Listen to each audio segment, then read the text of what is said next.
قرأت. أنا أدعي أني أعرف أقرأ في العلم المتعدد.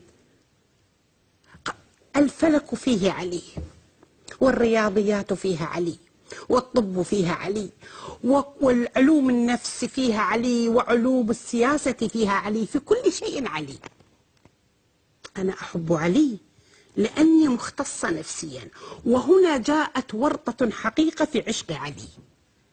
كل النظريات من تشخيص وتحليل وعلاج التي درستها من القرب أجد علي من أكثر من 1400 سنة يعرفها. حتى العلوم الجديدة، علم الطاقة عنده علي، The Power of Now عنده علي، قانون الجذب Law of Attraction عنده علي، كل شيء في علم النفس عنده علي. كيف عرف هذا المعجزة كل ذلك؟ هل اقتدى به القرب أم إن الفطرة السليمة هدتهم لأن يكونوا مثله؟ أنا لا أعلم. كمتخصصة دقيقة في علم الجنس أنا مضطرة لعشق علي. أمور كثيرة في أحكام الجنس معجزة غير قابلة للتفسير عنده علي. سأذكر قصة واحدة منها. أنا لما رحت أدرس الجنس في سنة 1979 في أمريكا، كان ضمن أبحاثي هو البحث في الإسلام والجنس. مر علي روايات من روايات علي في الجنس. تحدث علي عن وجود غدة في دبر الرجل هي التي يقول فيها إن هاجت هاج وإن هدأت هدأ، ووصفها بجزء في جسم الجمل. فقط من 15 سنة القرب وجد هذه الغدة. كيف علم بها علي لا أعرف.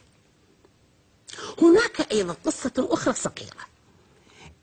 أنا قرأت إن علي أقام الحد على رجل متمادي في لواطة، والرجل مات، فأمر بعد موته أن يوضع خشب في بطنه ويحرق.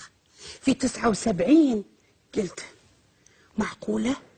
وش هالقسوة؟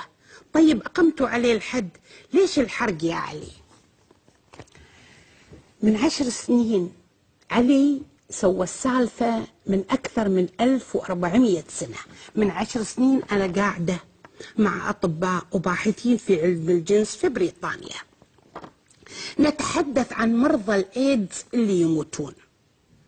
فيقول لي دكتور، يقول لي احنا نحاول أن نقنع المريض الإيدز أو عائلته بأن تحرق جثته بعد الموت، والسبب أن فيروس الإيدز لا يموت إلا بالحرق، ولربما الدود اللي يطلع بعد تحلل الجثة لو دودة راحت في شجرة أو نبات، صحيح هو تنظير، ولكن التنظير موجود أنه قد وليس من حل إلا حرقه.